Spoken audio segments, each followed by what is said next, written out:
السلام علیکم ورحمۃ اللہ وبرکاتہ۔ بسم اللہ الرحمن الرحیم۔ الحمد للہ رب العالمین والصلاة والسلام علی اشرف الانبیاء والمرسلین نبینا محمد وعلی آلہ وصحبہ اجمعین، اما بعد فاعوذ باللہ من الشیطان الرجیم۔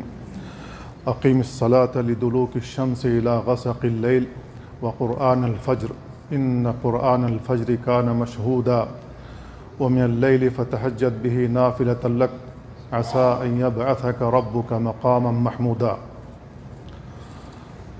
برادران اسلام اور عزیز بھائیوں، قرآن کریم کی جو آیت پڑھی گئی اس میں اللہ کے نبی صلی اللہ علیہ وسلم کے تعلق سے بیان کیا گیا ہے، اور آیت کے اخیر میں اللہ رب العالمین نے آپ کے لیے ایک خاص بات بیان فرمائی، اور وہ یہ ہے عسیٰ ان یبعثک ربک مقاما محمودا۔ قریب ہے کہ آپ کا رب آپ کو مقام محمود عطا کرے گا۔ مقام محمود کیا ہے؟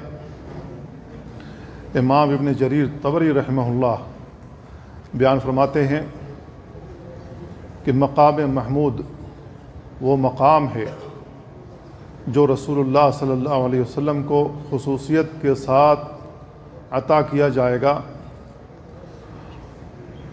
اس دن اللہ کے نبی صلی اللہ علیہ وسلم تمام امتوں کی شفاعت کریں گے۔ مقام محمود سے مراد مقام شفاعت ہے۔ اللہ کے نبی صلی اللہ علیہ وسلم کی ایک حدیث آتی ہے، آپ نے بیان فرمایا انا سید ولد آدم ولا فخر، میں اولاد آدم کا سردار ہوں، اس پر مجھے کوئی فخر نہیں ہے۔ وَأَنَا أَوَّلُ مَنْ تَنشَقُّ الْأَرْضُ عَنْهُ يَوْمَ الْقِيَامَةِ وَلَا فَخْرٍ، اور میں پہلا شخص ہوں گا جو اپنی قبر سے نکلوں گا قیامت والے دن، اس پر بھی مجھے کوئی فخر نہیں ہے۔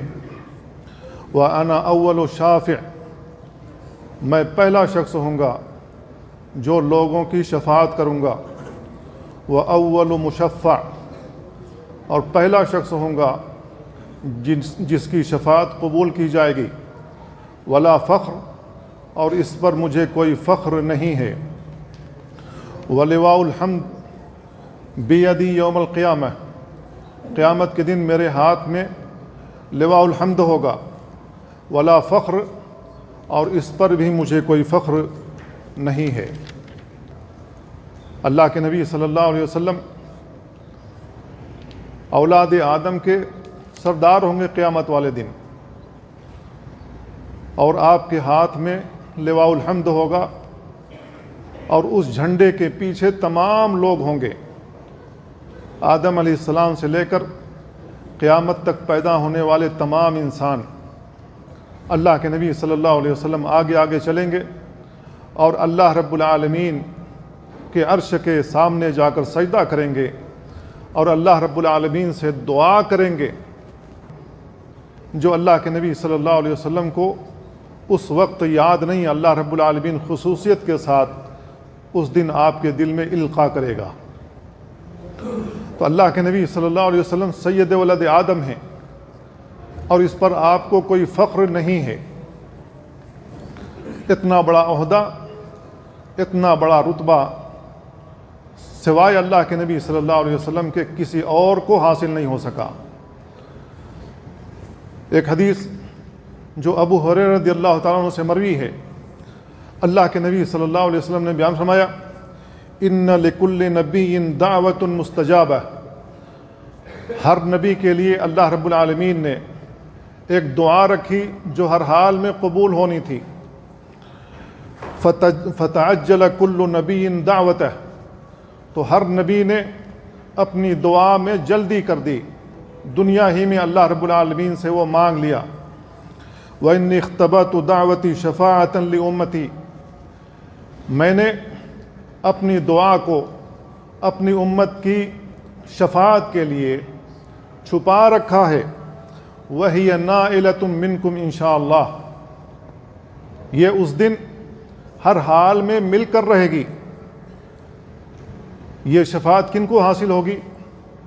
اللہ کے نبی صلی اللہ علیہ وسلم نے بیان فرمایا، من مات لا یشرک باللہ شیئا، یہ ہر اس شخص کو حاصل ہوگی جس کا انتقال اس حال میں ہوا کہ اس نے اللہ کے ساتھ کسی کو بھی شریک نہیں بنایا، نہ کسی انسان کو، نہ کسی حجر کو، نہ کسی شجر کو، نہ سورج کو، نہ چاند کو، نہ دریا کو، نہ کسی ولی کو، نہ کسی پیغمبر کو، اللہ کے ساتھ کسی کو بھی شریک نہیں بنایا، نہ اللہ کی ذات میں، نہ اللہ کی صفات میں، نہ اللہ کے افعال میں، اور نہ ہی اللہ رب العالمین کی عبادت میں۔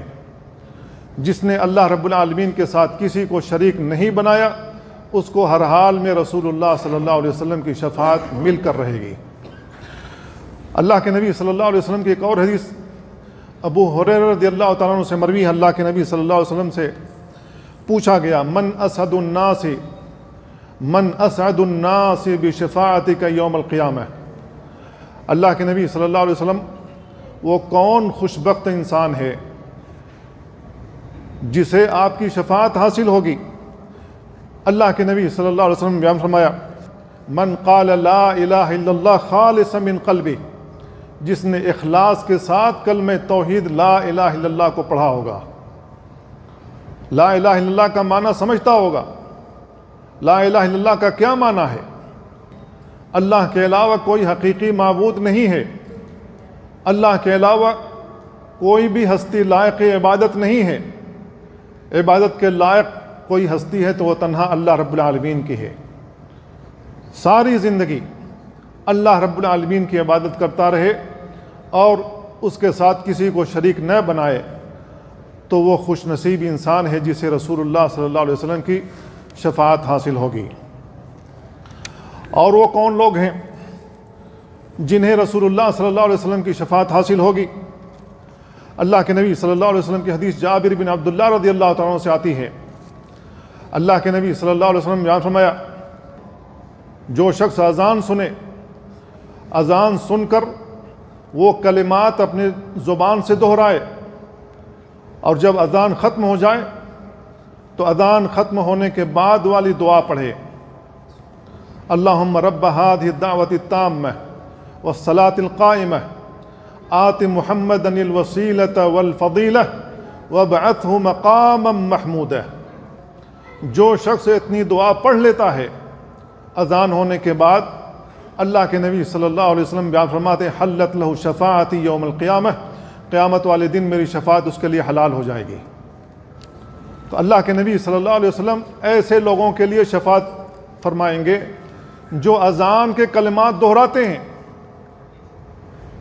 اور یاد کر کے اس دعا کو پڑھ لیتے ہیں۔ بے شمار ایسے مسلمان ہیں جو اذان تو سنتے ہیں، اذان کے کلمات بھی نہیں دہراتے اور اس دعا کو بھی نہیں پڑھتے، گویا کہ وہ رسول اللہ صلی اللہ علیہ وسلم کی شفاعت سے مستغنی ہو چکے ہیں۔ وہ سمجھتے ہیں ہمیں کسی کی شفاعت کی کوئی ضرورت نہیں، ہم تو بخشے بخشائے ہیں کیونکہ ہم بچپن سے کلمہ پڑھتے آئے، اور وہ اپنے اوپر یہ غور نہیں کرتے کہ ہم سے کتنا شرک ہو رہا ہے، اور وہ سمجھتے بھی نہیں ہیں شرک پہ شرک کیے جاتے ہیں، اور ان کو شعور بھی نہیں ہے کہ مجھ سے شرک ہو رہا ہے۔ تو گویا کہ وہ نبی کریم صلی اللہ علیہ وسلم کی شفاعت سے مستغنی ہو چکے ہیں، اس وجہ سے ان کو اذان کے کلمات بھی نہیں دہرانے اور یہ دعا بھی نہیں پڑھنی۔ تو میرے بھائیو، جس شخص کو یہ اچھا لگتا ہے کہ قیامت کے دن اسے رسول اللہ صلی اللہ علیہ وسلم کی شفاعت حاصل ہو، اسے اذان کے کلمات دہرانے چاہیے اور یاد کر کے اس دعا کو پڑھ لینا چاہیے۔ شفاعت کے سلسلے میں امام ابن ابی العز حنفی رحمہ اللہ نے 8 قسم کی شفاعتیں ذکر کی ہیں، ان میں سے 7 شفاعتوں کو آج میں بیان کرنے کی کوشش کروں گا۔ پہلی شفاعت اللہ کے نبی صلی اللہ علیہ وسلم کے لیے خاص ہے، اور وہ شفاعت یہ ہے کہ جب قیامت قائم ہو جائے گی تمام لوگ میدان محشر میں اکٹھا ہوں گے، آدم علیہ السلام سے لے کر آخری انسان تک جو قیامت کے دن تک پیدا ہوگا، وہ تمام انسان میدان محشر میں اکٹھا ہوں گے۔ سورج انتہائی قریب ہوگا، لوگوں نے جتنی گناہیں کر رکھی ہوں گی اسی کے بقدر وہ اپنے ہی پسینے میں ڈوبا ہوا ہوگا۔ کسی کا پسینہ ایڑی تک ہوگا، کسی کا پسینہ گھٹنے تک ہوگا، کسی کا پسینہ کمر تک ہوگا، کسی کا پسینہ سینے تک ہوگا، اور کسی کی گردن تک ہوگا، اور کوئی اپنا سر اٹھا کر سانس لینے کی کوشش کر رہا ہوگا۔ جس نے جتنا گناہ کیا ہوگا اپنے گناہ کے بقدر ہر انسان اپنے پسینے میں ڈوبا ہوگا۔ لوگ نفسی نفسی کے عالم میں ہوں گے۔ ہمیں کسی طریقے سے اس دن چھٹکارا حاصل ہو جائے، اس مصیبت میں ہم لوگ پڑے ہوئے ہیں، کسی بھی طرح ہم لوگ اس دن بچ جائیں۔ لوگ اسی تگ و دو میں ہوں گے۔ سب سے پہلے لوگ آدم علیہ السلام کے پاس جائیں گے، لوگ کہیں گے آپ ابو البشر ہیں، تمام انسانوں کے باپ آپ ہی ہیں، کیا آپ نہیں دیکھتے کہ ہم لوگ جس پریشانی میں ہیں اس پریشانی سے ہم لوگ چھٹکارا حاصل کر لیں؟ لہذا اللہ کے پاس چلیے شفاعت کرنے کے لیے، ہمارے بارے میں سفارش کریے تاکہ ہم اس سے نجات حاصل کر لیں۔ آدم علیہ السلام اپنی گناہ یاد کریں گے، اپنی خطا یاد کریں گے، اور کہیں گے کہ میں اللہ کے پاس نہیں جا سکتا کیونکہ اللہ رب العالمین آج بہت زیادہ غضبناک ہے۔ اليوم غضب ربکم غضبا لم یغضب قبلہ ولا یغضب بعدہ۔ اللہ رب العالمین قیامت والے دن اس قدر غضبناک ہوگا کہ اتنا غضبناک نہ کبھی پہلے ہوا ہوگا نہ کبھی بعد میں ہوگا۔ غصے کی انتہا ہوگی اللہ رب العالمین کی، لوگ اللہ رب العالمین سے ڈر جائیں گے، وہ معذرت کریں گے۔ لوگ نوح علیہ السلام کے پاس آئیں گے، نوح علیہ السلام بھی اپنی ایک خطا یاد کریں گے اور وہ بھی معذرت کر لیں گے۔ پھر اس کے بعد لوگ ابراہیم علیہ السلام کے پاس آئیں گے، ان سے کہیں گے آپ ابراہیم خلیل اللہ ہیں، آپ سفارش کریے اللہ رب العالمین سے، وہ بھی معذرت کر لیں گے، اپنی خطا یاد کریں گے۔ لوگ موسیٰ علیہ السلام کے پاس آئیں گے، موسیٰ علیہ السلام بھی معذرت کر لیں گے، وہ بھی اپنی خطا یاد کریں گے۔ پھر اس کے بعد لوگ عیسیٰ علیہ السلام کے پاس آئیں گے، عیسیٰ علیہ السلام بھی معذرت کر لیں گے، لیکن وہ مشورہ دیں گے کہ چلو اللہ کے نبی صلی اللہ علیہ وسلم کے پاس آپ اللہ تعالیٰ سے سفارش کریں گے۔ تو تمام امت اللہ کے نبی صلی اللہ علیہ وسلم کی جانب متوجہ ہو جائے گی۔ اللہ کے نبی صلی اللہ علیہ وسلم کے پاس جب لوگ آئیں گے تو اللہ کے نبی صلی اللہ علیہ وسلم کہیں گے انا لہا، میں آج لوگوں کی سفارش کروں گا، میں لوگوں کی شفاعت کروں گا۔ اللہ کے نبی صلی اللہ علیہ وسلم اللہ کے عرش کے پاس جائیں گے، سجدہ کریں گے، طویل سجدہ، لمبی حدیث ہے۔ اللہ کے نبی صلی اللہ علیہ وسلم بیان فرماتے ہیں میں اللہ رب العالمین کی ایسی ایسی تعریف کروں گا، ایسے ایسے الفاظ اللہ رب العالمین کی تعریف کے لیے استعمال کروں گا کہ اللہ رب العالمین راضی ہو جائے گا، اور وہ الفاظ مجھے ابھی معلوم نہیں ہیں۔ اس دن اللہ رب العالمین خصوصیت کے ساتھ میرے دل میں القاء کرے گا۔ اللہ رب العالمین کا غصہ جب تھوڑا ٹھنڈا ہوگا، اللہ رب العالمین کہے گا ارفع راسک وسل توتا، آپ اپنا سر اٹھائیے، جو کچھ مانگنا ہے مانگیے، آپ کو عطا کیا جائے گا۔ واشفع تشفع، آپ شفاعت کریے، آپ کی شفاعت قبول کی جائے گی۔ اللہ کے نبی صلی اللہ علیہ وسلم اپنا سر اٹھائیں گے اور اللہ رب العالمین سے کہیں گے امتی امتی، اللہ تعالیٰ میری امت کو بچا لیجیے۔ تو اللہ کے نبی صلی اللہ علیہ وسلم بیان فرماتے ہیں فیحد لی حدن، میرے لیے ایک حد مقرر کر دی جائے گی، آپ ان لوگوں کے لیے شفاعت کر سکتے ہیں، دوسرے لوگوں کے لیے نہیں۔ تو اللہ کے نبی صلی اللہ علیہ وسلم ان لوگوں کو جو کیٹیگری متعین کی گئی ہوگی اللہ رب العالمین کی طرف سے، ان کو بچا لے جائیں گے۔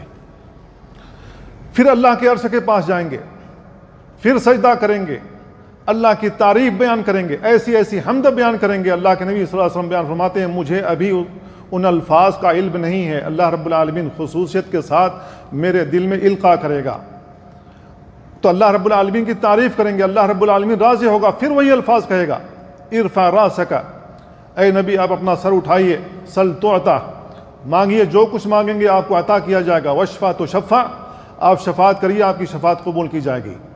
اللہ کے نبی صلی اللہ علیہ وسلم پھر شفاعت کریں گے۔ اللہ کے نبی صلی اللہ علیہ وسلم بیان فرماتے ہیں فَيُحَدُّ لِي حَدًّا، میرے لیے ایک حد متعین کر دی جائے گی، ایک کیٹیگری متعین کر دی جائے گی، ان لوگوں کے لیے آپ سفارش کر سکتے ہیں، دو دیگر لوگوں کے لیے نہیں۔ اللہ کے نبی صلی اللہ علیہ وسلم کرتے کراتے آخر تک پہنچیں گے۔ حدیث میں آتا ہے کہ 3 مرتبہ آتا ہے ادنا ادنا ادنا، جس کے دل میں ادنا بھی ایمان ہوگا اللہ کے نبی صلی اللہ علیہ وسلم اس کو بھی بچا لے جائیں گے۔ ایک روایت میں مثقال ذرہ کا الفاظ آتا ہے، جس کے دل میں ذرے کے برابر ایمان موجود ہوگا، اللہ کے نبی اس کو بچا لے جائیں گے۔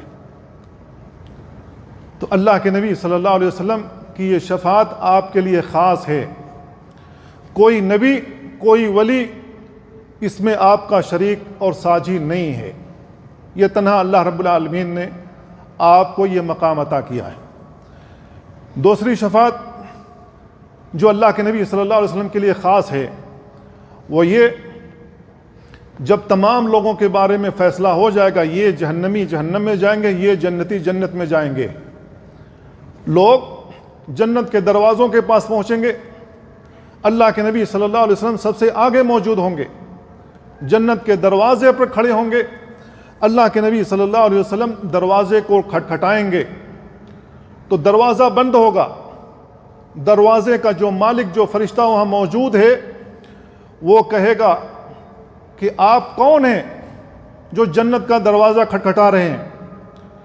اللہ کے نبی صلی اللہ علیہ وسلم کہتے ہیں فَأَقُولُ محمد، میں محمد ہوں۔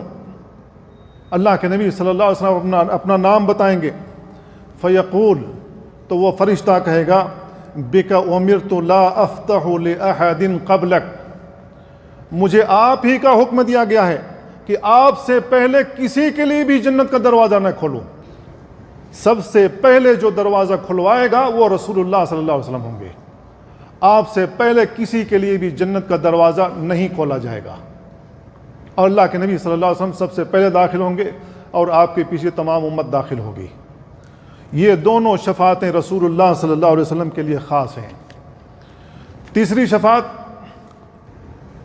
ایسے لوگوں کے لیے جو رسول اللہ صلی اللہ علیہ وسلم کی شفاعت سے، آپ کی دعا سے بلا حساب و کتاب جنت میں جائیں گے۔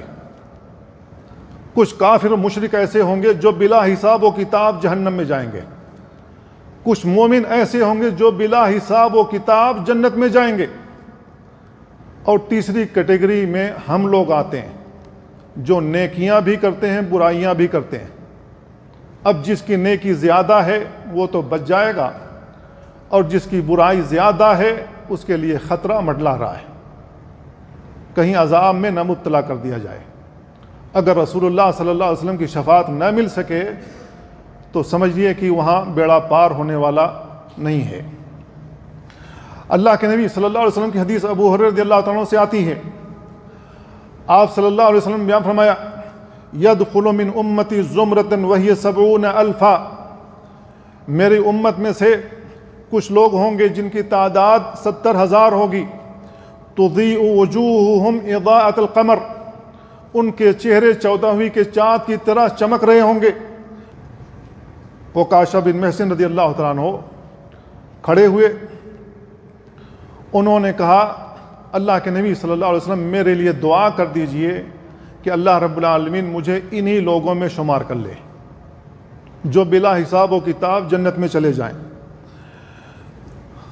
اللہ کے نبی صلی اللہ علیہ وسلم نے اللہ تعالیٰ سے دعا کی اللہم اجعلہ منہم، اللہ تعالیٰ تو انہیں انہی لوگوں میں بنا دے۔ یہ سن کر ایک آدمی کھڑا ہوا، ایک صحابی کھڑے ہوئے، انہوں نے کہا اللہ کے نبی میرے لیے بھی دعا کر دیجئے۔ اللہ کے نبی صلی اللہ علیہ وسلم نے بیان فرمایا سبقک بہا عکاشہ بن محسن رضی اللہ تعالیٰ عنہ تم سے سبقت لے گئے۔ یہ جو حدیث ہے 70,000 لوگ بغیر حساب و کتاب کے جنت میں داخل ہوں گے، یہ حدیث عمران بن حسین رضی اللہ تعالیٰ عنہ سے بھی مروی ہے، اور اس میں ان لوگوں کی صفات بیان کی گئی ہیں جو بلا حساب و کتاب جنت میں جائیں گے، کیونکہ اس وقت صحابہ نے پوچھ لیا کہ اللہ کے نبی وہ کون لوگ ہوں گے جو 70,000 کی تعداد میں بلا حساب و کتاب جنت میں جائیں گے؟ اللہ کے نبی صلی اللہ علیہ وسلم نے فرمایا ہم الذین لا یکتؤون، یہ وہ لوگ ہوں گے جو علاج بالکئی نہیں کرواتے۔ بدن میں کہیں زخم ہو جائے تو لوہے سے لوہا گرم کر کے اس کو دگواتے نہیں ہیں، اس کو علاج بالکئی کہا جاتا ہے۔ جو تکلیف ہے وہ برداشت کرتے ہیں، لیکن یہ علاج کی قسم ہے۔ کہیں پر زخم ہو جائے، زخم ٹھیک نہ ہو رہا ہو تو لوہے کو گرم کر کے وہاں داغ دیا جاتا ہے، تو وہاں جو جراثیم موجود ہوتے ہیں وہ مر جاتے ہیں اور آدمی ٹھیک ہو جاتا ہے۔ اللہ کے نبی صلی اللہ علیہ وسلم ان کی پہلی صفت بیان فرمائی ہم لا یکتؤون، یہ علاج بالکئی نہیں کرواتے، ولا یسترقون، جب ان کے اوپر کوئی آسیبی بیماری آ جائے، شیطانی بیماری آ جائے، شیطانی حملہ ہو جائے، جناتی حملہ ہو جائے، تو وہ جا کر طلب نہیں کرتے کہ آپ مجھے رقیہ کر دیجئے۔ رقیہ کروانا حلال ہے، جائز ہے، لیکن ان لوگوں کی صفات جو 70,000 کی تعداد میں جنت میں جائیں گے بلا حساب و کتاب، ان کی صفات میں سے یہ ہے کہ ان کو بیماری لاحق ہوگی، ان کو جنات شیطان کا اٹیک ہوگا، وہ اس پریشانی کو جوجھ رہے ہوں گے، پریشان حال ہوں گے، لیکن وہ کسی کے پاس جا کر طلب نہیں کریں گے کہ آپ میرا رقیہ کر دیجئے، مجھے جھاڑ پھونک کر دیجئے، وہ نہیں طلب کریں گے، بلکہ برداشت کرتے رہیں گے۔ جو کچھ ہوگا وہ اللہ رب العالمین سے سوال کریں گے، اللہ رب العالمین سے مانگیں گے، اللہ رب العالمین انہیں شفا دینے والا ہے۔ تیسری صفت وعلی ربہم یتوکلون، وہ لوگ اپنے رب پر بھروسہ کرنے والے ہوں گے۔ یہ 3 صفات بیان کی گئی ہیں۔ چوتھی شفاعت، اللہ کے نبی صلی اللہ علیہ وسلم کے بارے میں آتا ہے کہ اللہ کے نبی صلی اللہ علیہ وسلم کسی کے لیے دعا کریں گے کہ اللہ تعالیٰ اس کے عذاب میں تخفیف کر دی جائے۔ جہنم واجب ہے، جہنم میں داخل ہو جائے گا ایمان نہ لانے کی وجہ سے، لیکن اللہ کے نبی صلی اللہ علیہ وسلم نے اس کے لیے دعا کر رکھی ہوگی تو اللہ رب العالمین نے آپ کی دعا قبول کر کے اس کے عذاب میں تخفیف کر دے گا۔ عباس بن عبد المطلب رضی اللہ عنہ بیان کرتے ہیں یا رسول اللہ هل نفعت ابا طالب بشیء، اے اللہ کے نبی کیا آپ نے ابو طالب کو نفع پہنچایا کسی بھی قسم کا؟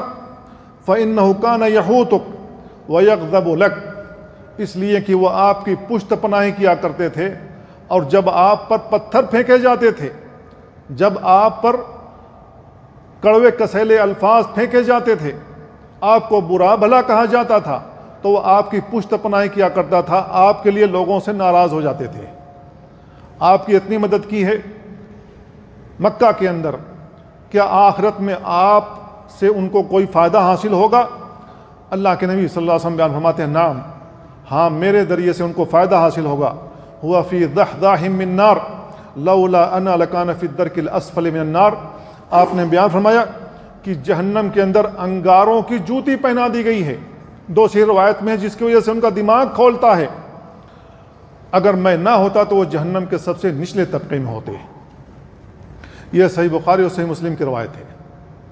تو اللہ کے نبی صلی اللہ علیہ وسلم کی دعا کی وجہ سے، شفاعت کی وجہ سے ان کے عذاب میں تخفیف کر دی گئی، اور سب سے ہلکا عذاب انہیں دیا جا رہا ہے، وہ یہ ہے کہ آگ کے انگاروں کی جوتی ان کے پاؤں میں پہنا دی گئی ہے۔ بقیہ جسم محفوظ ہے، لیکن ہلکا ترین عذاب دیا جا رہا ہے، اور وہ سمجھیں گے کہ مجھے سب سے بھیانک عذاب دیا جا رہا ہے۔ اب جس کو سب سے بھیانک عذاب دیا جا رہا ہو اس کا تصور آپ کر لیں، رونگٹے کھڑے ہو جائیں گے۔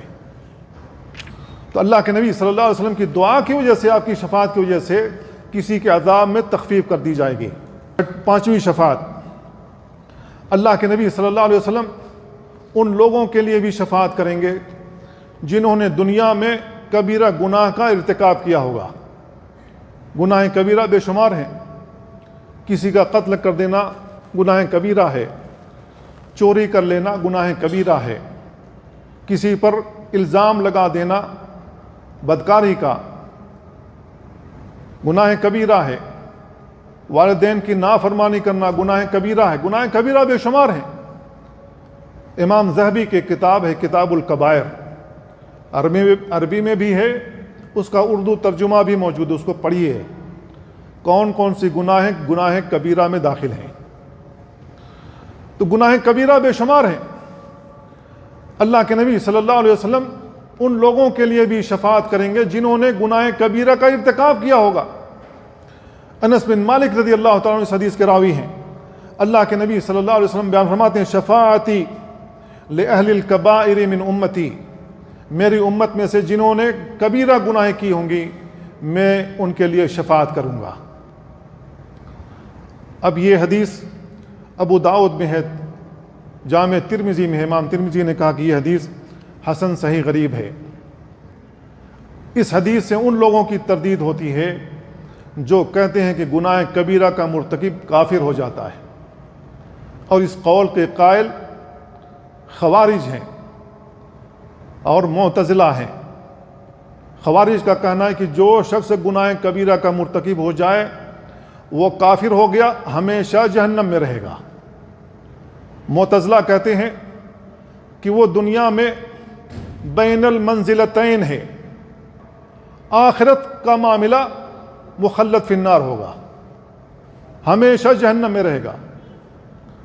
اب ہمیشہ جہنم میں کون رہے گا؟ جس نے کفر کیا ہوگا، جس نے شرک کیا ہوگا، یہ لوگ ہمیشہ جہنم میں رہنے والے ہیں۔ جنہوں نے شرک نہیں کیا لیکن گناہ کبیرہ کا ارتکاب کر لیا، گناہ کبیرہ کا ارتکاب کسی سے بھی ہو سکتا ہے لیکن وہ موحد ہے، کیا موحد شخص ہمیشہ جہنم میں رہے گا؟ نہیں رہے گا۔ اللہ کے نبی صلی اللہ علیہ وسلم کی شفاعت اسے حاصل ہوگی، اس کی دلیل یہی حدیث ہے۔ تو اللہ کے نبی صلی اللہ علیہ وسلم کی اس حدیث سے معتزلہ کی تردید ہوتی ہے اور خوارج کی تردید ہوتی ہے، کیونکہ یہ لوگ قائل ہیں کہ گناہ کبیرہ کا مرتکب کافر ہو جاتا ہے اور ہمیشہ جہنم میں رہے گا، جبکہ اللہ کے نبی صلی اللہ علیہ وسلم اس حدیث میں بیان فرماتے ہیں کہ میں ان کے لیے شفاعت کر کے جہنم سے نکال لے جاؤں گا اور جنت میں داخل کرا دوں گا۔ چھٹی شفاعت ان لوگوں کے لیے جن پر جہنم واجب ہو چکی ہوگی، جہنم کا مستحق بن چکا ہوگا، اور یہ جو شفاعت ہے یہ شفاعت تمام انبیاء اپنی اپنی امتوں کے لیے کریں گے، اولیاء بھی کریں گے، شہداء بھی کریں گے، صالحین بھی کریں گے، جنہوں نے قرآن مجید حفظ کر لیا وہ بھی شفاعت کریں گے، قرآن مجید خود شفاعت کرے گا، رمضان کے روزے جو ہم رکھتے ہیں یہ بھی شفاعت کرے گا ہماری۔ تو شفاعت کرنے والے بے شمار ہیں، اللہ رب العالمین ان کی شفاعتیں قبول فرمائے گا، اور جن پر جہنم واجب ہو چکی ہوگی یہ لوگ اللہ رب العالمین سے سفارش کر کے اس کو جہنم سے بچا لے جائیں گے۔ اب اس کے لیے وہ تمام عمومی احادیث ہیں جو حدیث کی کتابوں میں موجود ہیں، اور وہ حدیث بہت لمبی ہے۔ ساتویں شفاعت اللہ کے نبی صلی اللہ علیہ وسلم کے لیے ہے کہ اللہ رب العالمین سے دعا کریں گے کہ اللہ رب العالمین تو اس کا مقام بلند کر دے، تو اس کو اعلیٰ مقام عطا کر دے۔ اللہ کے نبی صلی اللہ علیہ وسلم نے دنیا میں چند صحابہ کے لیے یہ دعا کی ہے۔ ابو موسیٰ اشعری رضی اللہ تعالیٰ عنہ کی حدیث جو لمبی حدیث ہے، اس میں اللہ کے نبی صلی اللہ علیہ وسلم نے دعا کی اللہم اغفر لی عبید ابی عامر، اے اللہ عبید جن کی کنیت ابو عامر ہے، اللہ تعالیٰ تو انہیں معاف کر دے۔ حتی رأیت بیاض ابطیہ، اللہ کے نبی صلی اللہ علیہ وسلم نے اتنا ہاتھ اٹھایا کہ ابو موسیٰ اشعری کہتے ہیں کہ میں نے آپ کے بغل کی سفیدی دیکھ لی۔ پھر آپ نے بیان فرمایا اللہم اجعلہ یوم القیامت فوق کثیر من خلقک، اللہ رب العالمین تو ان کا مقام اپنے بہت ساری مخلوقات سے اوپر کر دے، او من النار، یا تو اس کو جہنم سے بچا لے۔ تو اللہ کے نبی صلی اللہ علیہ وسلم نے عبید ابو عامر کے لیے یہ دعا کی۔ اب اللہ کے نبی صلی اللہ علیہ وسلم نے جس کے لیے دعا کی ہو، یہ دعا ہر حال میں قبول ہونی ہے۔ تو اللہ کے نبی صلی اللہ علیہ وسلم نے عبید ابو عامر کے لیے دعا کی۔ عبداللہ بن قیس کی روایت میں ہے اللہ کے نبی صلی اللہ علیہ وسلم نے ان کے لیے دعا کی، اللہم اغفر لعبداللہ بن قیس ذنبہ، اللہ تعالیٰ تو عبداللہ بن قیس کی گناہ معاف کر دے، وادخلہ یوم القیامت مدخلا کریما، اور قیامت والے دن تو اس کو جنت میں داخل کر دے۔ اللہ کے نبی صلی اللہ علیہ وسلم نے مدخلا کریما کے الفاظ استعمال کیے، بہترین داخل ہونے کی جگہ میں تو اس کو داخل کر دے۔ ام سلمہ رضی اللہ تعالیٰ عنہ کی حدیث آتی ہے اللہ کے نبی صلی اللہ علیہ وسلم نے ابو سلمہ کے لیے دعا کی، اللہم اغفر لأبی سلمہ، اللہ رب العالمین ابو سلمہ کو معاف کر دے، وارفع درجتہ فی المہدیین، اور تو ان کا مقام مہدیین میں بنا دے۔ تو اللہ کے نبی صلی اللہ علیہ وسلم نے جن کے لیے اس قسم کی دعا کی ہو تو ان کا مقام جنت کے اندر بہت اونچا ہو جائے گا، اور جن کو رسول اللہ صلی اللہ علیہ وسلم نے جو دنیا ہی میں بشارت دی ہو، آپ تصور کریں کہ ان کا مقام کتنا اونچا ہوگا۔ تو شفاعتیں ہوں گی قیامت والے دن، تمام انبیاء اپنی اپنی امتوں کی شفاعت کریں گے، شہداء و صالحین بھی شفاعت کریں گے، قرآن مجید کا حافظ بھی شفاعت کرے گا، اولیاء اللہ بھی شفاعت کریں گے۔ لیکن جب یہ شفاعتیں ہوں گی تو اللہ رب العالمین نے اس کے لیے 2-3 شرطیں قرآن کریم کے اندر بیان کر رکھی ہیں۔ ان شرطوں سے گزرنا ضروری ہے ہر ایک کے لیے، چاہے وہ نبی ہو، رسول ہو، ولی ہو، پیغمبر ہو۔ یہ شرطیں ہر حال میں ان سے گزرنی ہوں گی۔ پہلی شرط یہ ہے کہ جو بھی اللہ رب العالمین کے پاس شفاعت کرنے جائے گا، اللہ رب العالمین سے اجازت طلب کرے گا، اللہ تعالیٰ میں فلاں کی شفاعت کرنا چاہتا ہوں، مجھے اجازت چاہیے۔ اللہ کی مرضی، چاہے تو اجازت دے چاہے تو نہ دے۔ اللہ پر کسی کا زور نہیں چل سکتا، کوئی شخص اللہ تعالیٰ سے زبردستی نہیں کر سکتا، کیونکہ اللہ رب العالمین کی تنہا سرکار ہے، سمرتھن پر چلنے والی سرکار نہیں ہے دنیاوی سرکار کی طرح کہ کچھ لوگ کہیں گے ہم اپنا سمرتھن کھینچ لیں گے آپ کی کرسی گئی۔ اللہ رب العالمین کی سلطنت، اللہ تعالیٰ کی حکومت ایسی نہیں ہے، وہ تنہا مالک الملک ہے۔ قل اللہم مالک الملک، اللہ رب العالمین مالک الملک تنہا ہے، اس میں جیسے چاہتا ہے تصرف کرتا ہے، لیکن اللہ رب العالمین کسی پر ظلم نہیں کرتا۔ وما انا بظلام للعبید، میں اپنے بندوں پر ظلم نہیں کیا کرتا۔ اللہ رب العالمین انصاف کے ساتھ فیصلہ کرے گا۔ اللہ کے نبی صلی اللہ علیہ وسلم بیان فرماتے ہیں کہ قیامت والے دن عدل کا ترازو رکھا جائے گا، انصاف کا ترازو اللہ رب العالمین رکھے گا۔ تو عدل اللہ رب العالمین قیامت والے دن قائم کرے گا، تو اللہ پر کسی کا زور زبردستی نہیں چل سکتا، تنہا اللہ رب العالمین اس کا مالک ہے۔ تو جو بھی سفارش کرنے جائے گا اللہ سے اجازت طلب کرے گا، اللہ مجھے اجازت چاہیے، اب اللہ کی مرضی، چاہے تو اجازت دے چاہے تو نہ دے۔ اس کی دلیل آیت الکرسی میں اللہ رب العالمین نے بیان فرمائی، من ذا الذی یشفع عندہ الا باذنہ، جو بھی اللہ رب العالمین سے سفارش کرنے جائے گا اللہ رب العالمین سے اجازت طلب کرے گا۔ اللہ کی اجازت کے بغیر کوئی بھی شخص شفاعت کرنے کے لیے نہیں کھڑا ہوگا، اور اللہ رب العالمین قبول بھی نہیں کرے گا ہر ایک کی۔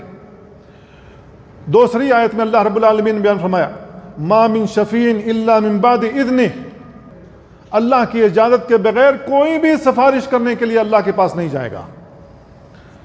اللہ رب العالمین نے تیسری آیت میں بیان فرمایا، ولا تنفع الشفاعة عنده الا لمن اذن له، کسی کی شفاعت نفع نہیں پہنچا سکتی ہے اللہ کے پاس مگر اسی کی جس کے لیے اللہ نے اجازت دی ہوگی۔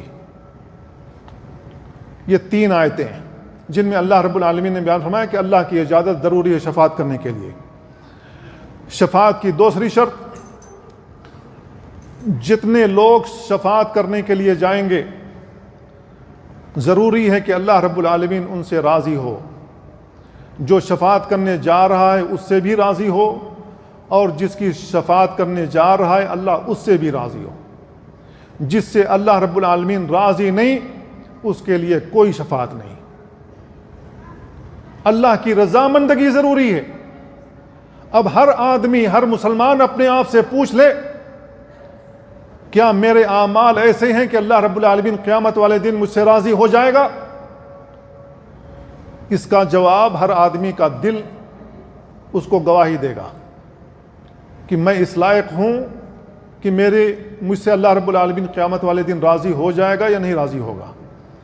کسی کو کچھ کہنے کی ضرورت نہیں ہے، یہ فلاں جماعت سے ہے اس کے لیے تو شفاعت ہے، یہ فلاں جماعت سے نہیں اس کے لیے کوئی شفاعت نہیں، یہ کہنے کی ضرورت نہیں ہے۔ ہر آدمی اپنے آپ سے پوچھ لے، کیا اللہ رب العالمین مجھ سے راضی ہے؟ اللہ رب العالمین کس سے راضی ہوگا اور دنیا میں کس سے راضی ہے؟ ہر اس شخص سے اللہ رب العالمین راضی ہوتا ہے جس کی زندگی کتاب اللہ اور سنت رسول اللہ کے دائرے میں گزر رہی ہو، اور جس کی زندگی کتاب اللہ اور سنت رسول اللہ کے دائرے میں نہ گزر رہی ہو اللہ رب العالمین اس سے راضی نہیں ہوگا۔ تو ہر آدمی اپنے آپ سے پوچھ لے کہ کیا میری زندگی کتاب اللہ اور سنت رسول اللہ کے دائرے میں گزر رہی ہے؟ اس کی دلیل اللہ رب العالمین نے سورہ نجم میں بیان فرمائی، دونوں ہی شرطیں بیان فرمائی۔ وَكَم مِّن مَلَكٍ فِي السَّمَاوَاتِ لَا تُغْنِي شَفَاعَتُهُمْ شَيْئًا إِلَّا مِن بَعْدِ أَن يَأْذَنَ اللَّهُ لِمَن يَشَاءُ وَيَرْضَىٰ۔ کتنے فرشتے ہیں آسمان میں جن کی شفاعتیں کسی کو مستغنی نہیں کر سکتی مگر جب اللہ رب العالمین اجازت دے جس کے لیے چاہے اور جس سے راضی ہو، لمن یشاء جسے چاہے، او ویرضا جس سے راضی ہو۔ دونوں شرطیں اللہ نے اکٹھی بیان فرمائی۔ دوسری آیت میں اللہ تعالیٰ نے بیان فرمایا وَلَا يَشْفَعُونَ إِلَّا لِمَنِ ارْتَضَىٰ۔ کوئی نبی، کوئی رسول، کوئی ولی، کوئی پیغمبر کسی کی شفاعت نہیں کر سکتا ہے مگر اسی کی جس سے اللہ راضی ہو۔ وَلَا يَشْفَعُونَ إِلَّا لِمَنِ ارْتَضَىٰ۔ تیسری آیت اللہ رب العالمین نے بیان فرمائی یومئذ لا تنفع الشفاعہ، قیامت والے دن کسی کی شفاعت نفع نہیں پہنچا سکتی الا لمن اذن لہ الرحمن، مگر اسی کے لیے جس کے لیے رحمان نے، اللہ تعالیٰ نے اجازت دی ہوگی، ورضی لہ قولا، اور جس کے لیے راضی ہوگا۔ اس میں اللہ تعالیٰ نے دونوں شرطیں بیان کی ہیں۔ تو ان دونوں شرطوں پر آپ غور کریں۔ یہ جو دونوں شرطیں اللہ تعالیٰ نے قرآن کریم میں بیان فرمائی آپ ان پر غور کر لیں، اور ہم مسلمانوں کے دماغوں میں یہ جو بات ڈال دی گئی ہے غوث کا دامن نہیں چھوڑیں گے، دامن پکڑ کر مچل جائیں گے، جیسے چاہیں گے بخشوا لیں گے۔ یہ نعرہ جو ہمیں دے دیا گیا ہمارے دماغوں میں بیٹھا ہوا ہے، اور ہم سمجھتے ہیں کہ غوث اعظم کا دامن پکڑ لیں گے، اس سے چپک جائیں گے، غوث اعظم ہمیں جنت کے اندر لے ہی جائیں گے۔ لہذا قادری بنو۔ اب سلسلے قادریہ سے جوڑتے ہیں، جو قادری نہیں ہوگا اس کے لیے کوئی گارنٹی نہیں۔ یہ بیان بھی ہو رہا ہے ہماری اسٹیجوں سے۔ میرے بھائیوں، نہ شیخ عبد القادر جیلانی کا دامن ملے گا، نہ کسی نبی کا، نہ کسی رسول کا، نہ کسی ولی کا، نہ کسی پیغمبر کا، کسی کا دامن مل ہی نہیں سکتا۔ ان دونوں شرطوں کو ہر حال میں پورا کرنا ہوگا۔ جب تک یہ دونوں شرطیں پوری نہیں ہوں گی کسی کے لیے شفاعت نہیں ہو سکتی ہے۔ تیسری شرط جو اللہ رب العالمین نے بیان فرمائی ہے وہ یہ ہے کہ جنہوں نے دنیا میں شرک کیا ہوگا ان کے لیے کوئی شفاعت نہیں ہے، کوئی بھی سفارش کرنے نہیں جائے گا، نہ کوئی رسول، نہ کوئی ولی، نہ کوئی پیغمبر، نہ اللہ کے نبی، کوئی بھی شفاعت کے لیے نہیں جائے گا۔ اللہ رب العالمین نے بیان فرمایا فما تنفعهم شفاعت الشافعین، شفاعت کرنے والوں کی شفاعتیں انہیں کچھ بھی نفع نہیں پہنچائیں گی۔ ابن عباس رضی اللہ عنہما بیان فرماتے ہیں اس آیت کی تفسیر میں کہ جنہوں نے دنیا میں اللہ کے ساتھ شرک کیا ہوگا اور توبہ کیے بغیر انتقال کر گیا ہوگا اس کے لیے کسی کی شفاعت نفع نہیں پہنچا سکتی۔ دوسری آیت میں اللہ تعالیٰ نے بیان فرمایا ما للظالمین من حمیم ولا شفیع یطاع، ظالموں کے لیے جنہوں نے اللہ کے ساتھ شرک کیا ان کے لیے کوئی نہ دوست ہوگا نہ کوئی شفاعت کرنے والا ہوگا جس کی اطاعت کی جائے گی۔ کوئی دوست نہیں ہوگا، یہ دامن پکڑ کر مچل جائیں گے. جو نعرے ہمارے دماغوں میں بیٹھے ہوئے ہیں کسی کا دامن ملنے والا نہیں ہے, کیونکہ اللہ رب العالمین نے کہا وَمَا لِلظَّالِمِينَ مِنْ حَمِيمٍ, ظالموں کے لیے کوئی جگری دوست نہیں ہوگا جو اس کو جہنم سے چھٹکارا دلا دے. تیسری آیت میں اللہ رب العالمین نے بیان فرمایا فَمَا لَنَا مِنْ شَافِعِينَ, ہمارے لیے کوئی شفاعت کرنے والا نہیں, وَلَا صَدِيقٍ حَمِيمٍ, اور نہ کوئی جگری دوست ہے. ہمارے لیے کوئی جگری دوست بھی نہیں اور ہمارے لیے کوئی شفاعت کرنے والا بھی نہیں. کون لوگ ہیں یہ؟ جنہوں نے دنیا میں شرک کیا اور شرک پر ان کا انتقال ہوا, توبہ کیے بغیر مر گئے. ایسے لوگوں کے لیے کوئی شفاعت نہیں. آپ غور کر لیں میرے بھائیوں, کتنے مسلمان ہیں جو چاہتے ہیں اور نعرے بھی لگاتے ہیں کہ ہم تو بخشے بخشائے ہیں, جیسے چاہیں گے بخشوا لیں گے, جیسے چاہیں گے بخشوا لیں گے. یہ ان کا نعرہ ہے, اور دنیا میں شرک پہ شرک کیے جا رہے ہیں. ان کو معلوم بھی نہیں کہ مجھ سے شرک ہو رہا ہے. اللہ کے علاوہ کسی اور کا سجدہ کرو گے, اللہ کی عبادت میں شرک ہے. اللہ کے علاوہ اپنی حاجت روائی کے لیے کسی اور سے دعا کرو گے, اللہ رب العالمین کی عبادت میں شرک ہے. اللہ کے گھر کے علاوہ کسی اور گھر کا طواف کرو گے, اللہ کی عبادت میں شرک ہے. اللہ کے علاوہ کسی اور کے لیے رکوع کرو گے, اللہ کی عبادت میں شرک ہے. اللہ کے علاوہ کسی اور کا تقرب حاصل کرنے کے لیے جانور ذبح کرو گے, چاہے بکرا ہو, مرغا ہو, اونٹ ہو, گائے ہو, جو ذبیحہ پیش کرو گے, اللہ کی عبادت میں شرک ہے. آج مسلمان, زیادہ تر مسلمان اس شرک میں ملوث ہیں, اور سب سے زیادہ انہی کے دماغوں میں یہ کیڑا گھوم رہا ہے, یہ وائرس گھوم رہا ہے کہ جیسے چاہیں گے بخشوا لیں گے. یہ 3 شرطیں اتنی کڑی ہیں جو اللہ رب العالمین نے قرآن کے اندر بیان کر رکھی ہیں کہ ان کو عبور کرنا مشکل ہے. جو ان پر پورا اترے گا اسی کے لیے شفاعت ہوگی. تو میرے بھائیوں, ایک اور مسئلہ جو امام ابن ابی العز حنفی رحمہ اللہ نے بیان فرمایا ہے, اور وہ یہ ہے کہ دنیا میں جو لوگ دعا کرتے ہیں کسی نبی کے واسطے اور وسیلے سے, بحق فلان بحق نبی کا, اس قسم کے جو الفاظ استعمال کرتے ہیں, اس سلسلے میں امام ابن ابی العز حنفی رحمہ اللہ بیان فرماتے ہیں کہ جو بھی دعا کرنے والا ہے کسی کے حق کے, کسی کے وسیلے اور واسطے سے دعا کرتا ہے تو ایسا کرنا جائز نہیں ہے, ایسا کرنا حرام ہے.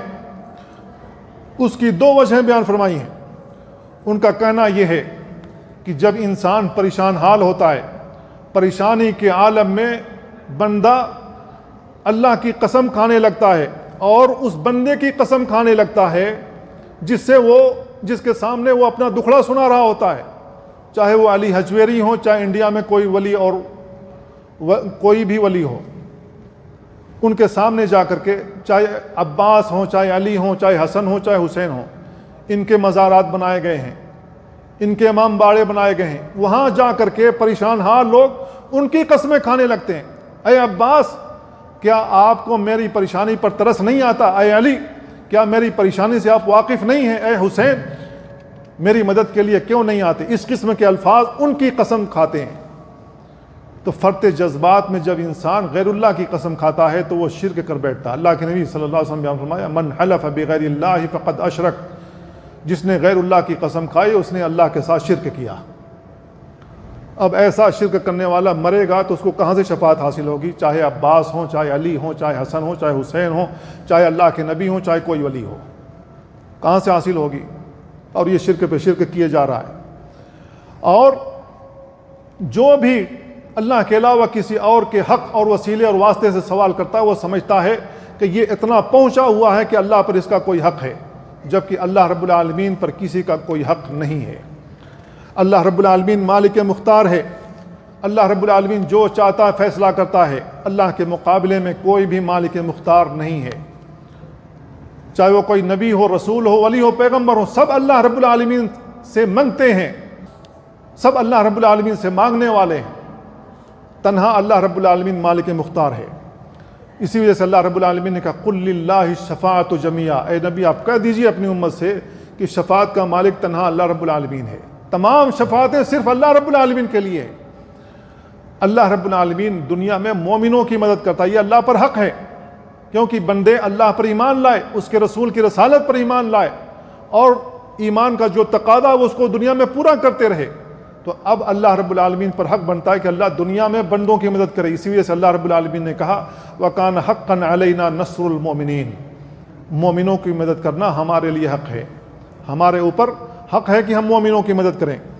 تو اللہ رب العالمین مومنوں کی مدد کرتا ہے جب ہم اللہ تعالیٰ کا حق ادا کرتے ہیں، اللہ کی عبادت کر کے اللہ کے ساتھ کسی کو شریک نہیں ٹھہراتے، ہم اللہ کا حق ادا کرتے ہیں، تو اللہ رب العالمین ہم کو ہمیشگی کی جہنم نہیں دے گا، بلکہ اللہ رب العالمین ہمارے گناہوں کی سزا تو دے سکتا ہے۔ ممکن ہے کہ اللہ تعالیٰ ہمارے گناہوں پر پردہ ڈال دے اور جنت میں داخل کر دے، ایسا ممکن ہے۔ تو میرے بھائیو، امام ابن ابی العز حنفی رحمہ اللہ نے امام ابو حنیفہ رحمہ اللہ کا وہیں فتویٰ بھی ذکر کیا ہے، اور ان کے دونوں شاگردوں کا فتویٰ ذکر کیا ہے۔ وہ کہتے ہیں، امام صاحب کہتے ہیں یکرہ ان یقول الداعی اسألک بحق فلان، یہ حرام ہے کہ دعا کرنے والا کہے کہ میں فلاں کے حق کے ذریعے سوال کرتا ہوں، او بحق انبیائک و رسولک، یا تیرے رسول اور نبیوں کے وسیلے اور واسطے سے سوال کرتا ہوں، او بحق البیت الحرام، یا خانہ کعبہ کے وسیلے سے سوال کرتا ہوں، تو ایسا کرنا حرام ہے۔ امام ابو حنیفہ رحمہ اللہ اور ان کے دونوں شاگردوں قاضی ابو یوسف اور امام محمد بن حسن شیبانی، تینوں کا یہی فتویٰ ہے۔ میرے بھائیو، امام ابو حنیفہ رحمہ اللہ کہتے ہیں کہ کسی کے وسیلے اور واسطے سے دعا کرنا حرام ہے، اور امام ابو حنیفہ رحمہ اللہ کے جتنے بھی مقلدین ہیں کسی نہ کسی طریقے سے کسی نہ کسی نبی کا ولی کا واسطہ دے کر کے دعا کرتے ہیں، تو وہ اپنے امام کے عقیدے پر بھی نہیں ہے۔ امام صاحب کہتے ہیں حرام ہے، یہ کہتے ہیں جائز ہے۔ اب سوچ لے کہ یہ کیسے حنفی ہیں۔ تو امام ابو حنیفہ رحمہ اللہ کے بہت سارے عقائد ہیں جو عقیدے کی کتابوں میں بیان کیے گئے، ان کا عقیدہ درست ہے، قرآن و سنت کے مطابق ہے، بعض جگہوں پر ان سے غلطی ہوئی ہے، لیکن عموماً ان کا عقیدہ درست ہے۔ بعد میں عقیدوں کے اندر جو تبدیلی آئی ہے، کوئی اشعری بن گیا، کوئی ماتریدی بن گیا، گڑبڑی یہاں سے آئی ہے، کوئی معتزلی بن گیا، کوئی جہمی بن گیا، عقیدے کی گڑبڑی یہاں سے آئی۔ تو میرے بھائیوں، ہمیں دیکھنا چاہیے کہ ہمارے جو ائمہ کرام ہیں، چاہے امام ابو حنیفہ ہوں، امام مالک ہوں، امام شافعی ہوں، امام احمد ہوں، ان تمام لوگوں کا عقیدہ عموماً درست ہے، عموماً درست ہے۔ ہم ان کے عقیدے کو پڑھتے ہی نہیں ہیں اور ان کے عقیدوں کے خلاف جا رہے ہیں، اور ہم سمجھتے ہیں کہ ہم امام صاحب کے مقلد ہیں، جبکہ امام صاحب کی تقلید سے انسان دور ہو گیا، وہ ان کے عقیدے پر ہی نہیں ہے، اور عقیدہ بنیاد ہے۔ ہمارے عمل کی بنیاد کس پر ہے؟ ہمارے عقیدے پر ہے۔ عقیدہ ہی درست نہیں ہے، بخشش کہاں سے ہوگی؟ میرے بھائیو، ہمیں تنہا اللہ رب العالمین سے دعا کرنی چاہیے، ڈائریکٹ دعا کرنی چاہیے، کیونکہ اللہ رب العالمین ہماری شہ رگ سے بھی زیادہ قریب ہے۔ چاہے ہم اپنے دل میں پکاریں یا الفاظ کے ذریعے اللہ تعالیٰ کو پکاریں، اللہ تعالیٰ ہر ایک کی سنتا ہے۔ کوئی سمندر کے اندر چلا جائے، مچھلی کے پیٹ میں چلا جائے، اللہ رب العالمین وہاں سے بھی سنتا ہے اور لوگوں کی بگڑی بناتا ہے۔ تو ہمیں ڈائریکٹ اللہ رب العالمین سے مانگنا چاہیے، اللہ کے ساتھ کسی کو شریک نہیں بنانا چاہیے۔ اللہ تعالیٰ سے دعا اللہ ہمیں ان باتوں کو سمجھ دیں اور ان پر عمل کرنے کی توفیق عطا فرمائے۔ وصلی اللہ وسلم علی نبینا محمد وعلی آلہ وصحبہ اجمعین۔ السلام علیکم ورحمۃ اللہ۔